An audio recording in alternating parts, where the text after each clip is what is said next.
समय की बात है, एक छोटे से जंगल में टुनटुनी चिड़िया रहती थी। उसका घर बहुत खास था क्योंकि वो मक्के के पौधों के बीच एक सुनहरे मक्के के घर में रहती थी। टुनटुनी चिड़िया बहुत चंचल और खुशमिजाज चिड़िया थी। उसका घर हमेशा हंसते खेलते और गीत गाते हुए भरा रहता था। जंगल में सभी पक्षियों को टुनटुनी की मिठास और उसकी आवाज बहुत पसंद थी। वो हर सुबह अपने प्यारे मक्के के घर से उड़ान भरती और आसपास के खेतों में जाकर अपने दोस्तों से मिलती थी। टुनटुनी के पास कई दोस्त थे, जैसे कि चतुर कबूतर, तोता और बुलबुल। वो सब मिलकर खेलते, खाते और खुशी खुशी समय बिताते। लेकिन जंगल में कुछ शरारती पक्षी भी थे, चील और कालू कौआ, जो हमेशा दूसरों को परेशान करने की सोचते थे। चील अपनी तेज उड़ान और तेज नजर के लिए जाना जाता था, जबकि कालू कौआ अपनी चालाकी और दुष्टता के लिए। दोनों ने मिलकर टुनटुनी की खुशियों को बिगाड़ने का निश्चय किया। वो सभी टुनटुनी के पास गए और उसे धमकाने लगे। अरे ओ टुनटुनी, तुम क्या सोचती हो कि तुम कितनी खुश हो, लेकिन हम तुम्हारी मक्की के घर को उड़ा देंगे, फिर तुम्हारी सारी खुशी मिट्टी में मिल जाएगी, मिट्टी में। हाँ, और फिर तुम देखोगी तुम्हारे दोस्तों के पास भी कोई नहीं जाएगा। टुनटुनी ने इन बातों को सुना, लेकिन उसने डरने का नाम नहीं लिया। उसने अपने दोस्तों के साथ मिलकर एक योजना बनाई। दोस्तों, हमें मिलकर शैतानों से निपटना होगा। हमें अपनी भुट्टे के घर की रक्षा करनी होगी। तुम लोग जानते हो मैंने कितनी मेहनत से घर बनाया है। अगर इन जालिम पक्षियों ने मेरा घर तोड़ दिया तो मैं बेघर हो जाऊंगी। फिर मैं कहाँ रहूंगी?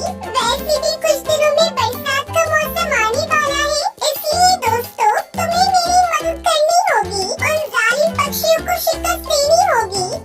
हाँ टुनटुनी चिड़िया, तुम परेशान मत हो, हम सब तुम्हारे साथ हैं। फिर सभी दोस्त इकट्ठे हुए और टुनटुनी ने उन्हें बताया कि उन्हें जाल बुनना होगा, जिससे वो चील और काले कौवे को फंसा सके। तोते ने अपनी तेजी से जाल बुनने में मदद की, जबकि कबूतर ने आसपास के खेतों से पिंकी उठाकर लेकर आया। उन सब ने मिलकर एक बड़ा जाल तैयार किया। ये जाल बहुत मजबूत था और सुनहरी मक्की के चारों ओर बिछाया गया। टुनटुनी ने अपने दोस्तों से कहा, सुनो दोस्तों, जब चील और कालू कौवा यहाँ आएंगे तो हम उन्हें जाल में फंसा देंगे।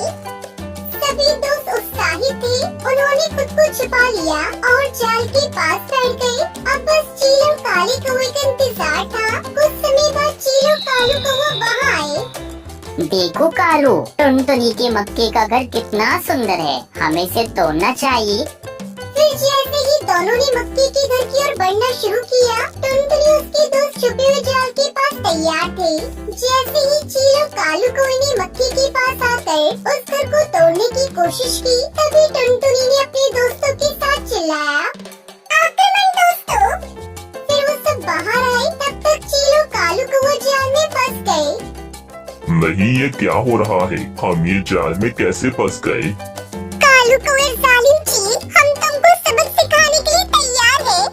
फिर सभी दोस्त हंस रहे थे और टुनटुनी ने चील और काले कौवे को समझाया, देखो दोस्तों, दूसरे को परेशान करना सही नहीं है। टुनटुनी और उसके दोस्तों ने चील और कालू कौवे को जाल से मुक्त कर दिया, लेकिन उन्हें एक सबक सिखाने के लिए कहा, अगर तुम हमें परेशान करना बंद कर दोगे तो हम सब मिलकर खुश रह सकते हैं। चील और कालू कौवे ने अपनी गलती मान ली और वादा किया कि वो अब टुनटुनी उसके दोस्तों को परेशान नहीं करेंगे। इस घटना के बाद चील और कालू कौवे ने टुनटुनी उसके दोस्तों के साथ मिलकर खेलना शुरू किया। फिर टुनटुनी ने अपने मक्के के घर को और भी सुंदर बनाया और सभी दोस्तों ने मिलकर नई नई बातें सीखी। जंगल में अब शांति थी और सभी पक्षी एक दूसरे के साथ खुश रहते थे। टुनटुनी की मिठास और उसके दोस्तों की दोस्ती ने जंगल को और भी खूबसूरत बना दिया। एक दिन टुनटुनी ने सोचा कि वो अपने मक्के के घर में कुछ नया करना चाह रही है। उसने अपने दोस्तों से कहा, चलो दोस्तों, हम अपनी मक्के के घर को सजाएंगे और उस घर को और भी आकर्षक बनाएंगे। उसमें हम आराम से खेल सकते हैं और पार्टी कर सकते हैं। हाँ टुनटुनी, तुम बिल्कुल सही कह रही हो। हम तुम्हारे भुट्टे के घर को फूलों से सजाएंगे और उसे खूबसूरत बनाएंगे। फिर सभी ने मिलकर काम शुरू किया। तोते ने फूलों को इकट्ठा किया और मक्की के घर को सजाया। जब सब कुछ तैयार हो गया तो टुनटुनी ने एक बड़ी पार्टी रखने का निर्णय लिया। उसने सभी को आमंत्रित किया। गांव के सभी पक्षी खुश होकर आए और उन्होंने मिलकर मस्ती की। इस बीच चील और कालू कौवा भी टुनटुनी की मक्की के घर के पास आए और उनके साथ खेलने लगे। इस प्रकार टुनटुनी चिड़िया, चील और कालू कौवे की कहानी ने हमें सिखाया कि दोस्ती और एकता से किसी भी बाधा को पार किया जा सकता है। टुनटुनी ने न केवल अपने भुट्टे के घर की रक्षा की, बल्कि उसने अपने दुश्मनों को भी दोस्तों में बदल दिया। जंगल में फिर से खुशियाँ लौट आई और टुनटुनी चिड़िया का भुट्टे का घर हमेशा प्यार हंसी से